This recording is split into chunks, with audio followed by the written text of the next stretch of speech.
Vou chamar aqui o Rafael Brick. Brick, né? Brick. Aleluia, irmãos. Acertei. Ele falou comigo. Palmas aí pro Rafael, pessoal. Rafael vai falar. Ó, RPA e IBPMS. Uma combinação perfeita. Muito bom. Ah, tem o Rodrigo também? Então sobe aí, Rodrigo, também. Vem você, meu amigo. Ah, tá aqui, ó. Rodrigo Gomes. Foi falha minha. Bem-vindo. Show de bola. Boa tarde, pessoal. É um prazer estar aqui com vocês conversando sobre hiperautomação, né, e de uma maneira mais global, né, do tema em si. Muito obrigado ao Eduardo, né, por gerar essa oportunidade de a gente estar falando aqui sobre hiperautomação e sobre a Seubet.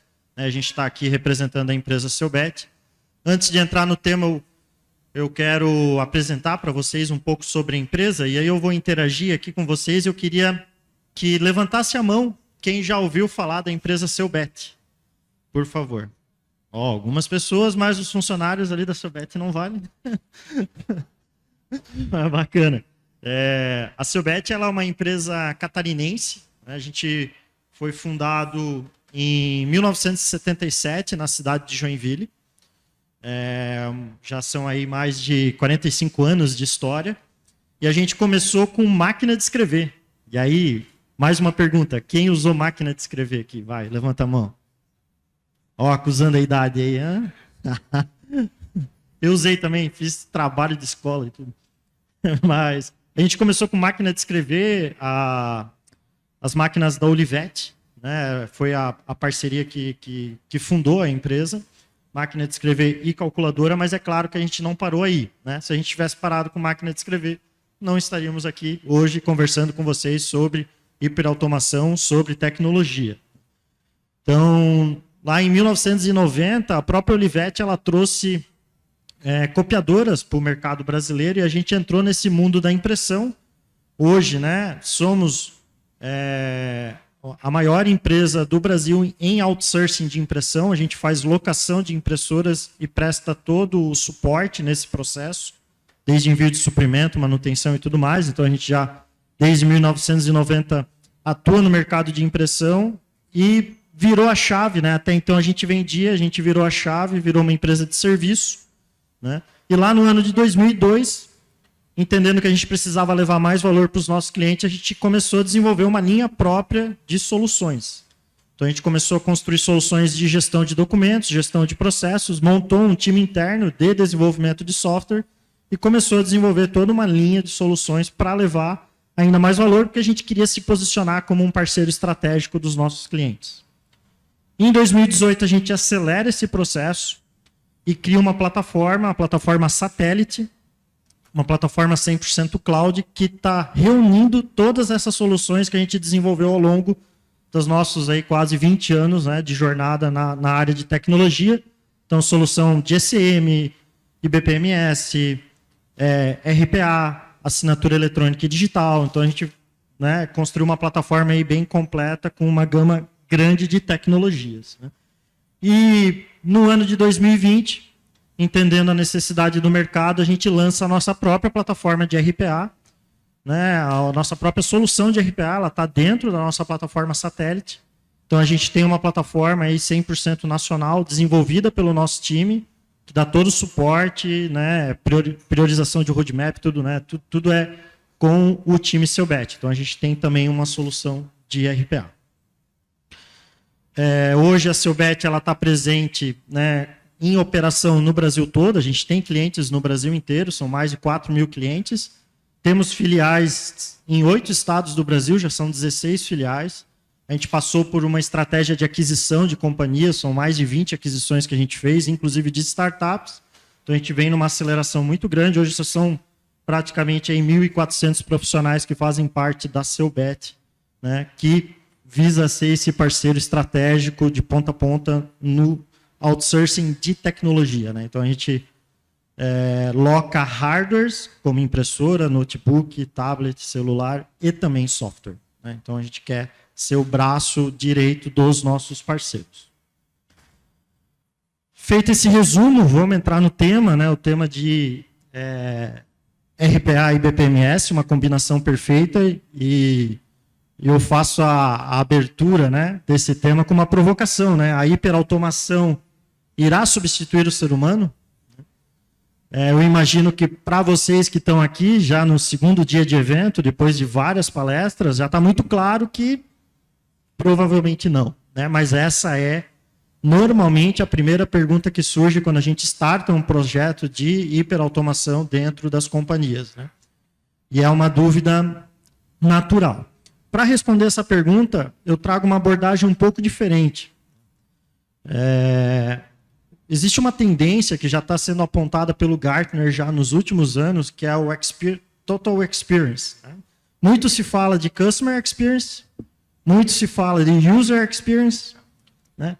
Tem o Employee Experience, na experiência do funcionário, tem o Multi-Experience, né? São várias disciplinas que existem hoje dentro das corporações, muitas delas já usam, mas isoladas, né? Eu tenho ali um time trabalhando com experiência do cliente, eu tenho uma outra iniciativa com experiência do usuário, tenho uma outra iniciativa com experiência do funcionário, né? E uma tendência que existe no mercado é começar a ter uma visão mais holística, onde aí surge essa tendência do experiência total, né? Vamos colocar dessa forma, onde eu começo a conectar.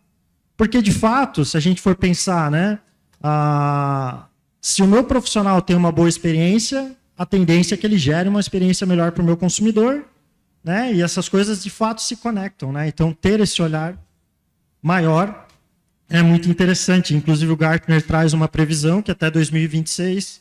60% das grandes organizações vão usar, né, esse conceito de experiência total para mudar o seu modelo de negócio e tornar, né, cada vez mais defensores da sua marca os profissionais e os consumidores, né? E é um belo desafio. Se a gente for pensar, cada disciplina ela já é desafiadora, imagina conectar isso tudo, isso é um belo desafio. E aí aqui a gente faz uma deixa para a própria hiperautomação, né? E quando a gente faz aquela questão, né, a hiperautomação veio para substituir o ser humano, muito pelo contrário, né? A hiperautomação ela pode ser um braço direito nessa estratégia, de levar uma experiência diferente para a empresa, para a corporação, nessa visão mais holística. Vamos pegar um exemplo.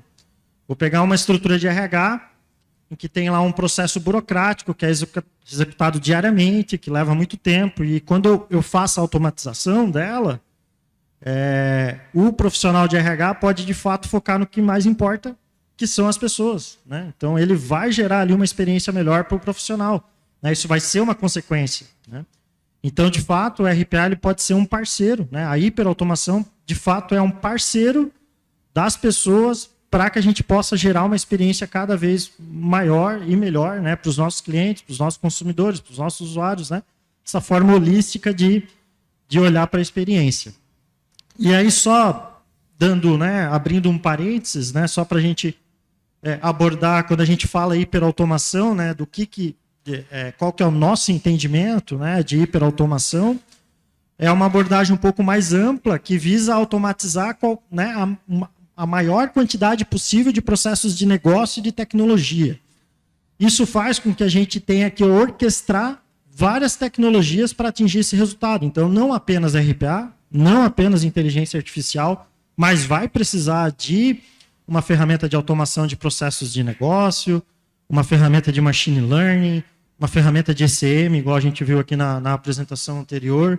Então, essa visão mais ampla, né, desse objetivo de automatizar o maior número de processos possível, faz com que a gente tenha que orquestrar várias tecnologias, né, e passa a deixar de ter esse olhar do RPA de forma isolada, mas ele dentro, né, de uma orquestra de tecnologias. E falando, né, dessa orquestração, tem uma tecnologia em especial que a gente queria dar destaque na apresentação de hoje, que é uma solução de gestão de processos de negócio, o IBPMS, né, que justamente tem como objetivo, né, automatizar processos de negócio dentro da empresa, e ele pode ser o orquestrador, né, entre as tarefas que serão executadas, né, por um RPA, por uma inteligência artificial, e as que serão executadas por um ser humano, por um profissional dentro daquela companhia, ou por um fornecedor, ou por um cliente daquela empresa, né? Então, o nosso entendimento é que ele é uma peça-chave nesse processo para fazer com que essas coisas se conectem e a gente, de fato, tenha essa visão mais ampla da hiperautomação. E a gente, né, tanto que hoje 95% dos nossos projetos de RPA, se a gente fosse olhar RPA, a gente implanta um software de BPMS, que a gente entende que tem mais valor. E o Rodrigo, inclusive, né, vai abordar agora alguns cenários práticos de cases que a gente já vivenciou para mostrar que, de fato, a gente consegue gerar ainda mais valor quando a gente conecta todas essas tecnologias. Perfeito, Rafael, obrigado. A gente vai tentar fazer de uma forma bastante prática, passar um pouquinho com alguns exemplos, algumas questões bem didáticas para a gente entender a importância de alguns termos que a gente tanto fala aqui, né? A governança, a questão da excelência operacional, de como a gente implementa, né? Do que fazer. E para começar essa análise prática, eu trago aqui um gráfico de um fluxo hipotético, e aqui a gente vê alguns atores dentro de um processo de negócio. Eu tenho aqui 3 atividades executadas por um robô, eu tenho 2 possíveis atividades executadas por um ser humano, e eu tenho uma atividade que o próprio BPM ele já faz uma integração nativa de TI, seja uma chamada de API, seja uma consulta num banco. Então, se eu olhar de forma mais macro para esse processo de negócio, e quem nos permite ter essa visão, muitas das vezes, é o próprio BPM, que a gente consegue ter uma visão mais clara desse todo, a gente pode identificar aqui alguns riscos. E aonde a gente vai conseguir implementar com mais sucesso? Qual das 3 atividades do robô que vai me trazer maior performance, que vai me entregar maior retorno? Se eu olhar aqui de bate-pronto, eu já digo para vocês que é a última. Por quê? Porque essa última atividade ela não é sucedida por nenhuma outra atividade que requer uma análise humana. Então, o meu risco na automação dessa atividade ele é muito pequeno, uma vez que o robô ele tem uma capacidade enorme de absorver demanda. Se eu olhar para as 2 primeiras, é claro, longe de ser ruim automatizá-las, né? Porque eu mitigo o erro, enfim, o robô ele aprende, né? Como a gente tem falado aqui, nas outras palestras também. Só que aqui, vamos imaginar o seguinte, se esse meu fluxo começar a ter um aumento de demanda exponencial, eu tenho o risco de criar um gargalo aqui. Então, vamos imaginar que eu tenho várias filiais operando e a empresa está crescendo, estou trazendo mais filiais para o negócio, enfim, e eu tenho um analista por filial aqui. Se eu tiver esse cenário, provavelmente essa automação aqui ela vai absorver o crescimento. O inverso talvez não seja verdade. Se eu não crescer em volume de analistas e eu crescer em volume de fluxo, isso pode ser que gere um gargalo no meu processo. Então, na prática, a entrega do resultado ocorre ao fim do processo de negócio. E se eu crio um gargalo nele, eu não chego no fim.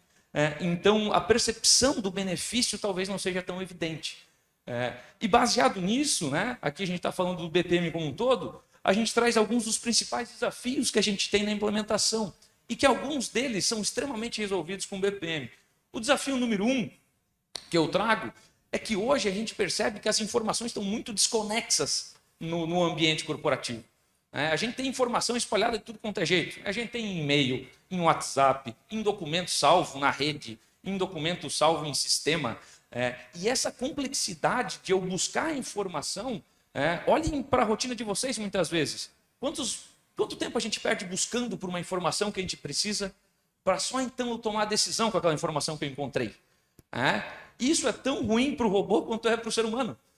Se a gente tiver que ficar criando muita exceção, muita regra, muita coisa para eu encontrar a informação que eu preciso, para só então eu executar aquela atividade, isso vai tornar a implementação do robô mais cara, isso vai tornar o processo menos performático, porque o robô ele vai ter que navegar em diversas instâncias para encontrar a informação que ele precisa. Então, esse desafio número 1 que eu coloco aqui é justamente essa problemática que a gente tem de ter as informações muito espalhadas. E como o Rafael comentou, o que nos ajuda nesse cenário é justamente o BPM, que ele orquestra essa informação para nós. E num exemplo mais adiante a gente vai ver um pouquinho disso. O desafio número 2 está em como essa informação trafega pela companhia, de forma geral. E aqui eu trago alguns dos pontos principais, né? Então, é comum que uma área de negócio tenha que passar informação para outra, né? Os processos, normalmente, né, eles são horizontais. E aí, o que acontece? Essa informação é passada de diversas maneiras. Messenger interno, e-mail, telefone, né, WhatsApp. Eu coloquei aqui o sinal de fumaça, por mais que ele não seja tão bem utilizado ultimamente, né? A tecnologia nos permite ter outro tipo de comunicação. Eu coloquei ele aqui para representar aquele seguinte cenário. Aquele cenário onde uma área de negócio, ela acha que passou a informação para outra, mas não passou. Por consequência, isso eu, claro, duvido que tenha acontecido alguma vez na empresa de vocês, né? Mas por consequência, a pessoa que era para ser receptora dessa informação, ela não fez a atividade dela, porque ela não sabia que ela tinha que fazer. E aí, quando é que isso vai ser descoberto no final das contas? Isso vai ser descoberto quando já não tiver mais o que fazer, né? Aquele problema aconteceu, né? E aí vai gerar aquela discussão bem construtiva, né? Pô, tu não me passou, mas não, eu passei. É aquele negócio que não dá em lugar nenhum. E no final das contas, qual que é a única solução disso? Correr atrás do tempo perdido. Não tem mais o que possa ser feito além disso. Então, essa forma que a informação ela se dissemina pela companhia, ela também é um grande problema para o RPA. Porque, de novo, né, se eu tiver que criar muita exceção, se eu tiver que criar muita regra de negócio, o meu robô ele vai se tornar lento. Talvez na primeira automação vocês não percebam isso. Porque um robô em 24 horas ele faz chover quase, né? Faz bastante coisa. Mas ao momento que tu vai aumentando a tua escala de processamento, isso vai começando a se tornar uma dor. Então, eu citei esses dois principais desafios, porque eles acabam nos levando a um alerta muito grande, que é o quê? Se eu automatizar, e aí é um equívoco que eu vejo muitas vezes nas automações, que é olhar o que o ser humano faz e querer colocar exatamente isso para o robô. Sem pensar nas possibilidades que o robô me traz, sem pensar nos recursos que eu tenho a mais disponível para que a gente possa fazer melhor. E isso gera um grande problema, porque no final das contas, se a gente começar a fazer isso, eu não tenho escala. Eu vou, assim como o ser humano fica hoje, eu vou deixar os robôs tudo meio doido. Eles vão dar pane lá no final das contas, porque eles não vão conseguir dar conta do recado e vai ter muita falha. O mais crítico disso é o ter um volume alto de falha. Por quê? Porque o robô ele precisa estar adequado para executar aquele processo no seu fim. Se em algum momento faltar uma informação para o robô, para ele executar uma atividade que ele precisava, ele não vai fazer. Ele vai levantar o braço e vai dizer, não deu essa aqui, tá? E daí, sei lá, de 100 interações o robô falha 40, 50, até que ponto vale a pena essa automação? E aí é onde a gente vem, até o pessoal falou na palestra anterior, a tecnologia a gente vê ela como um meio. Ela é uma forma que nos dá a possibilidade de atingir resultados práticos, na prática. Então, a gente entende que sozinha a tecnologia não é nada. Tu pode ter o melhor sistema do mundo, a melhor plataforma do mundo. Se tu não implementar da melhor maneira possível, tu não vai conseguir trazer resultado disso.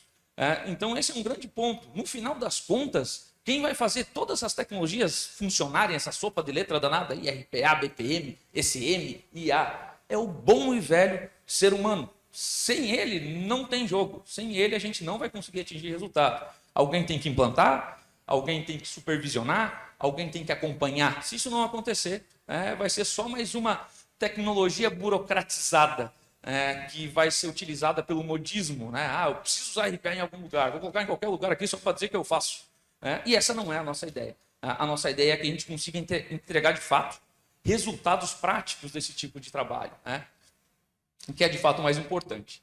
E aqui eu vou trazer um exemplo bem simples, para a gente conseguir entender essa importância um pouco da governança de uma implementação da RPA. Então, vamos pegar aqui uma situação onde eu tenho um ser humano executando uma determinada atividade. Eu peguei aqui uma atividade bem simples, que é a entrada de nota fiscal. Um exemplo bem prático para a gente conseguir contextualizar. É claro que essa capacidade de área de senha aqui, ela não foi arredondada para facilitar a conta, propositalmente. Ela foi um caso real. Essa capacidade aqui do ser humano, ela vai entregar 100 execuções daquele determinado processo por dia. Perfeito. Vamos imaginar que esse ser humano ficou doente. Sei lá, pegou Covid, passou mal, não pôde trabalhar. O que acontece? O gestor da área vai lá e substitui essa pessoa, substitui esse recurso. Ou empresta de uma área, porque normalmente é uma atividade repetitiva. Então é fácil de ensinar, é fácil de capacitar alguém para isso. Então ele vai lá e substitui. Perfeito. Em um dado momento, a gente automatizou esse processo de negócio. E automatizamos, claro, essas 100, que é o volume atual da companhia. A companhia cresceu. né? Agora não faz mais 100. Ela faz 200, ela faz 300, ela faz 1000. E o robô está lá executando essas 1000. E aí o que acontece? Às vezes a gente não para pensar, e a gente fala muito aqui que a jornada da automação é um caminho sem volta, né? E a gente não para pensar, beleza, automatizei. O robô ele vai dar conta dessa demanda, ele vai absorver essa demanda muito provavelmente de maneira muito tranquila. E a gente não vai perceber isso. Mas aí a gente não para se perguntar o seguinte, e se o robô parar? O que eu faço agora? Porque quando a gente fala que a jornada da automação ela é sem volta, aqui a gente tem que parar para pensar o seguinte, agora ele não está fazendo mais 100, ele está fazendo 1000. Como é que eu volto para o braço isso aí? Não preciso mais de uma pessoa, eu preciso de 10. Se achar uma já era difícil, né? Tu imagina como é que tu vai achar 10. É muito mais complexo. Então, na prática, quando a gente automatiza em escala, a minha única saída quando o robô para, vira fazer ele voltar a operar o mais rápido possível. E isso deixa claro a importância de termos uma plataforma que seja simples, aquela história do low code, que seja facilmente alterável, um step seja de forma fácil configurada, porque se for difícil eu vou perder tempo. E se eu perder tempo eu vou acumular trabalho. Então a governança ela nos ajuda a mitigar esses riscos, nos ajuda a evitar que daqui a pouco o meu robô pare lá na frente e eu tenha um baita problema para resolver. E aqui eu trouxe mais um exemplo. Deixa eu só tomar um golinho de água aqui que a garganta não está colaborando muito. Eu só trouxe mais um exemplo aqui dessa sinergia entre a parte do BPM e do RPA. Eu peguei um exemplo aqui também bastante simples de cadastro de beneficiário nos planos de saúde, quando faz uma admissão ou quando faz a solicitação interna. Execução manual, isso aqui é o ser humano fazendo. O que ele faz normalmente? E aí, nesse caso aqui, a pessoa do RH foi lá, fez um vídeo de tela e marcou lá o que ela fazia. Ela ia lá no Sênior, que é um sistema de RH, vai lá, acessa uns 7, 8 menus distintos para pegar toda aquela informação que ela tinha que colocar lá no site da operadora do plano de saúde. E aí o famoso, Ctrl+C, Ctrl+V. Copia de lá, cola para cá, copia de lá, cola para cá. Esse tempo que ela está perdendo fazendo Ctrl+C, Ctrl+V, ela podia estar fazendo o que o Rafael bem comentou. Focando na pessoa, focando na experiência do profissional. E, pois bem, nesse formato ela gastou 12 minutos e meio para cadastrar uma pessoa lá. Aí a gente fez essa automação em 2 etapas. Primeira etapa, vou seguir aquela velha história. Vou pegar o que o ser humano faz e vou colocar no robô. Funciona, não deixa de não funcionar. Então aqui basicamente a atividade é a mesma, só que eu tenho vamos dizer que um funcionário é um pouco mais rápido para executar essa operação.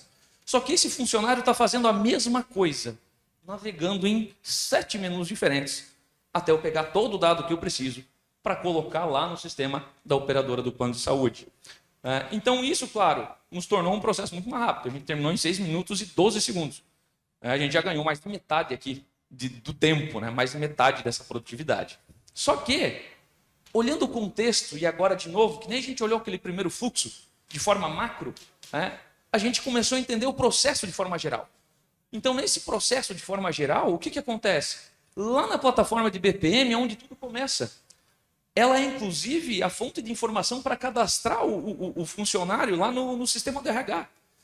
Então, eu tenho muito mais flexibilidade na plataforma de BPM para eu ajustar um formulário eletrônico, para eu colocar os campos da maneira que eu preciso. Consigo implementar regras de negócio que nos auxiliam a garantir que quando chegar na etapa em que o robô tem que cadastrar o colaborador lá no site da Unimed, o dado que ele precisa para fazer isso esteja lá. Então, a gente conseguiu fazer uma pequena alteração, na verdade, no robô, que foi fazer o seguinte: robô, não olha mais para o sênior, olha agora para o sistema de BPMS. Porque lá, tu não vai precisar acessar 7 menus diferentes, tu vai acessar um só. E aqui estava o gap da produtividade do robô. Nesse cenário, quando a gente colocou ele olhando apenas um único formulário, ele executou a mesma operação em 53 segundos. De novo, quando a gente está no começo, talvez não faça tanta diferença. Mas quando a gente está aumentando a escala e utilizando o robô para várias outras iniciativas, para várias outras atividades, isso começa a ter um peso grande. Sem contar na possibilidade do erro. Porque quanto mais menus eu acesso, pode ser que demore para carregar um menu, pode ser que dê um time out lá na rotina do robô. Então eu tenho riscos inerentes à operação. Então, se eu colocar isso de uma maneira muito mais prática, isso fica mais fácil. Então, o nosso grande objetivo aqui é encontrar as melhores maneiras para que a gente use a tecnologia a nosso favor e obtenha resultado prático dessa implementação. E não simplesmente implemente por implementar, não é essa a ideia. E muitas vezes a gente tem que se perguntar, né? Porque às vezes a gente fica cego, olha o que o usuário está fazendo, vamos fazer exatamente isso aqui, e não se pergunta o porquê, né? O porquê está fazendo dessa maneira, o porquê está fazendo desse jeito. Então é importante que a gente se questione muitas vezes para que a gente encontre a melhor saída com os recursos que a gente tem. E para fechar esse tema, eu trago um vídeo aqui, vocês vão perceber que ele não é muito atual, talvez alguns de vocês já tenham visto, mas eu entendo que ele é tão atual quanto ontem, porque ele trata um pouquinho justamente dessa forma de se perguntar.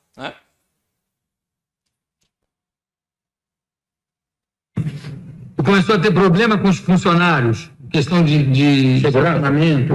Não, aí o problema da segurança é o seguinte, eu vou contar para você qual é o problema. É que nós não temos mais margem hoje para ter esses desaforos na empresa. Quer dizer, as nossas margens caíram tanto que eu tenho que ter cada vez mais uma empresa mais enxuta, etc. Então, o que aconteceu? Eu chego na empresa e vou falar com o presidente do 12º andar, dentro da fábrica. O guarda me pede o documento. Eu dou o documento, ele me dá um papelzinho e diz assim, o senhor pega a assinatura do homem na saída. Eu vou, falo com o homem no 12º andar, quando saio, o guarda fala, o papelzinho. Eu falei, ih, rapaz, esqueci o papelzinho. Deixa. Ele falou, não tem jeito, não, o senhor tem que voltar lá. Eu falei, mas quebra o meu galho, eu estou culpado, eu estou com pressa. Ele falou, não, o senhor tem que voltar, não tem assinatura, tem que voltar. Eu falei, mas o homem está no 12º, tem que voltar. Eu voltei até a portaria do prédio, como bom brasileiro, eu olho para o vigia olhando para o lado de lá. Eu mesmo faço assinatura, como aquele deputado Sérgio Maia, né? Faço assinatura do presidente da empresa, assim, um rabisco qualquer, volto para o vigia e falo, meu senhor, eu encontrei com o homem ali na portaria, ele assinou para mim, ele falou, pois não, então pode sair. Falei, me diga uma coisa, o senhor conhece a assinatura? Ele falou, como que eu vou conhecer? São 1.200 pessoas no prédio. E outra coisa, ninguém assina o rabisco que eles fazem aqui. Não é que foi o mesmo que eu vi. Eu falei, o senhor podia me informar se o carro que eu estou saindo do estacionamento é o mesmo que eu entrei, ou se eu estou furtando algum carro? Ele falou, são 300 carros no pátio, eu não tenho a mínima ideia qual é o carro que o senhor... Eu falei, o senhor está controlando o que? Ele falou, assinatura, tem, sai, não tem, não sai. Bom, daí assim, o que o senhor faz? Daí falei pra ele, o que o senhor faz com esse papelzinho? Ele me levou na guarita dele, tinha um caixote enorme, cheio de papelzinho. Eu falei, o que o senhor vai fazer com isso? Ele falou, ninguém quer.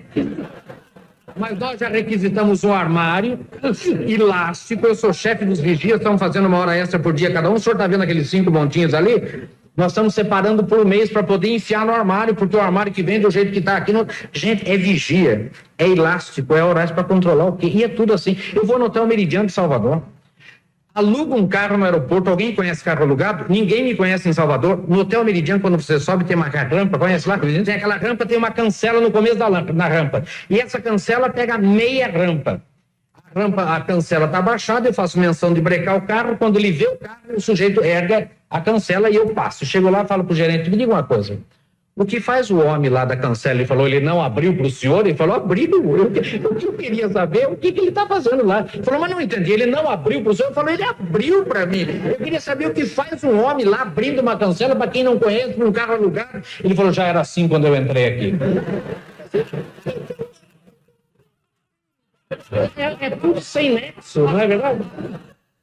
É basicamente algumas perguntas simples que a gente tem que fazer muitas vezes, né? Que nos levam a implementar um projeto de sucesso. Talvez não seja mais no papel, mas talvez seja no documento digital, nesse mundo de informação digital que a gente tem, que a gente às vezes não para pensar o porquê que a gente está fazendo aquilo. A gente encerra por aqui, deixa aberto para perguntas, agradeço, né, a atenção de todos e qualquer coisa a gente está por aí. Muito bom. Olha, no limite, hein? 1 minuto e 16. Se responder em 1 minuto e 16, ganha caneca. Vamos ver? Tem uma pergunta aí, pessoal? Rapidão. Ó, rapidão lá. Corre, leva o microfone. Vai entrar o Gil Giardelli daqui a pouco ao vivo. Online. Jesus. Olá, opa. Boa tarde, tudo bem? Eu vi que vocês melhoraram o processo que já era utilizado pelo RPA, implantando o IBPMS mais uma automação via RPA dentro dele. Por que utilizar o RPA nesse momento, ao invés de fazer uma integração entre o sistema de IBPMS e o sistema que já estava sendo utilizado antes? Por que optar por manter em RPA, ao invés de migrar para Porque, só contextualizando, meu entendimento é que o RPA ele funciona muito bem quando você não tem uma integração já nativa entre os sistemas. Por que se você vai desenvolver um processo por dentro do IBPMS, não desenvolver já a integração entre os seguintes? Nesse caso, sim. Se tivesse uma integração nativa, né, em que eu pudesse chamar uma API para cadastrar um usuário em algum lugar, ou para coletar esse dado lá do sistema, por exemplo, com certeza é a primeira opção. Nesse caso, eu tinha 2 dificultadores. Primeiro, o sistema da operadora do plano de saúde não me fornecia para ir para jogar o dado para lá. Então, já tem um gap aqui. Eu não vou conseguir colocar isso de maneira direta. Né? E o segundo eu também não tinha como consultar o dado no sistema do RH. Só que a origem do dado que foi cadastrado, e esse manualmente, que poderia ter sido colocado também um RPA lá no começo, era a plataforma do BPM, porque todo o processo seletivo começava por ela.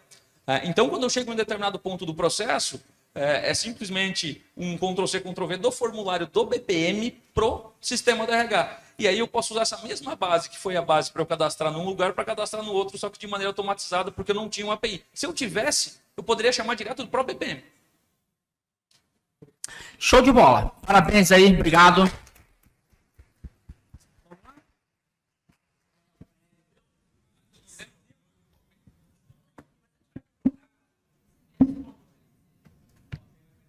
Livro aqui, ó.